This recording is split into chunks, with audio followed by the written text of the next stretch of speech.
Hello friends, આજે આપણે બનાવવા જઈ રહ્યા છીએ ઓથેન્ટિક વડી પાપડનું શાક. હવે એમાં બહુ ઓછા ઇન્ગ્રેડિયન્ટ્સ જોઈતા હોય છે. જે આપણે પહેલાં આપણા બા દાદા વખત બનતું હતું એ અત્યારે બહુ ઓછું થઈ ગયું છે, પણ છતાં પણ ઘણાને બહુ જ ભાવે છે. તો રિક્વેસ્ટથી આજે અપલોડ કરવાનું છે. તો અનિયન, કોરિએન્ડર, ગ્રીન ચીલી અને ખરી લીવ્સ. હવે વડી પાપડ છે, તેમાં પાપડ તો જોઈશે, પાપડ અને વડી બધા ઇન્ગ્રેડિયન્ટ્સ આપણા અહીંયા જ છે. હવે આપણે કૂક કરવાનું શરૂઆત કરીએ, કટિંગ અને કૂકની શરૂઆત કરીએ છીએ. ચલો, સૌપ્રથમ આપણે તેલ ગરમ કરવા મૂકી દીધેલું છે. 3 સ્પૂન ભરીને મેં તેલ લીધું છે. હવે એમાં તેલ થોડું વોર્મ થઈ ગયું છે. હવે આપણે એમાં પહેલાં વડી છે ને તળી કાઢવાની છે. વડી બધી આપણે નાખી દીધી છે અને એને મીડિયમ ફ્લેમ પર શેકાવા દેવાની છે અને ગોલ્ડન બ્રાઉન કલર થાય ત્યાં સુધી એને રોસ્ટ થવા દેવાની છે. ધીરે ધીરે ગોલ્ડન બ્રાઉન થઈ જશે પછી બધી વડી આપણે કાઢી લેવાની છે પમમાં, અને પછી આપણે શાક બનાવવાની શરૂઆત કરી દઈશું. વડી આપણી કમ્પ્લીટ સરસ ફ્રાય થઈ ગઈ છે. વડીને આપણે સાઈડ પર કાઢી લીધી છે. હવે તેલ આપણું વોર્મ છે, એમાં આપણે વઘારની શરૂઆત કરીશું. તો સૌ પ્રથમ વઘારની અંદર આપણે મસ્ટર્ડ સીડ્સ નાખીશું. થોડા જ મસ્ટર્ડ સીડ્સ નાખ્યા પછી આપણે મેથી પણ સાથે નાખવાની છે. મેથી છે ને આમાં મેઇન છે. મેથીનું અને ઓનિયનનું કોમ્બિનેશન હંમેશા વેલ રહ્યું છે. હવે ફૂટી જાય પછી આપણે થોડી હિંગ નાખીશું અને ફૂટવા દઈએ છીએ આપણે. સરસ વઘાર આવી જશે. હવે આપણે એમાં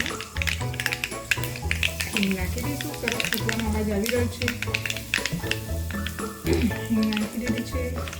હવે આપણે એમાં ગ્રીન ચીલી એડ કરીશું. કોરિએન્ડર મિક્સ એડ કરીશું.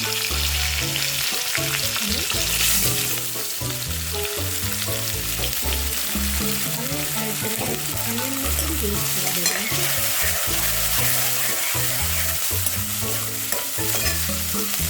અનિયન સરસ રોસ્ટ થઈ જાય પછી આપણે વડી નાખીશું. બહુ રોસ્ટ નથી થવા દેવાની.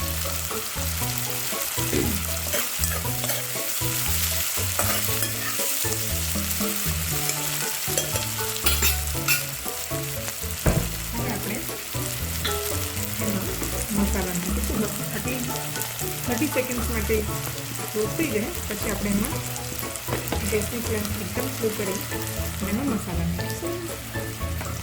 ધાણા જીરું પાવડર નાખ્યું છે 1 ટીસ્પૂન. ગરમ મસાલો નાખ્યો છે 1 ટીસ્પૂન.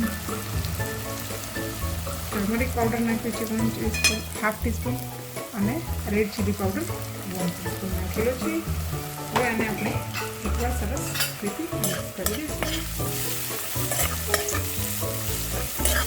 હાલ આપણે સોલ્ટ એડ કરતા નથી. હવે આપણે વડી એડ કરી દઈશું. વડી એડ કર્યા પછી એકવાર સરસ હલાવી દઈશું અને જ્યાં સુધી એની ફ્રેગ્રન્સ ના આવે ત્યાં સુધી એનું વેઇટ કરીશું. તો 10 સેકન્ડમાં એની ફ્રેગ્રન્સ આવી જશે અને પછી થોડું પાણી નાખીશું તો મસાલો આપણે ના જાય. હવે બહુ ફર્સ્ટ ક્લાસ એની અરોમા આવી ગયું છે. એને 30 સેકન્ડ માટે થોડા જ પાણીમાં ચડવા દઈશું જ્યાં સુધી મસાલો સરસ ચડી જશે. થઈ ગઈ છે. હવે એમાં આપણે ચડવા માટે પાણી જોઈશું. એમાં મેં 1 ગ્લાસ પાણી એડ કરી દીધું છે. પાણી થોડું વડીના શાકમાં હંમેશા ચડવા માટે વધારે જોઈએ, કેમ કે આપણે પાછળથી પાપડ પણ નાખવાના છે. એટલે મેં 1.5 ગ્લાસ જેટલું પાણી એડ કરી દીધું છે. હવે એને આપણે સરસ રીતે 5 મિનિટ સુધી 5 થી 7 મિનિટ સુધી વડીને ચડવા દઈશું.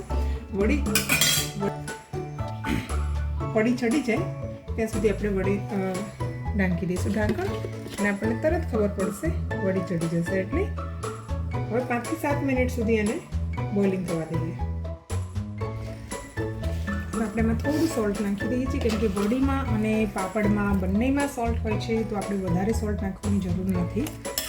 વડી આપણી સરસ રીતે પરફેક્ટ ચડી ગઈ છે. જે સાઈઝ હોય છે વડીની ફ્રાય કર્યા પછી એના પછી ડબલ સાઈઝ થઈ જાય છે.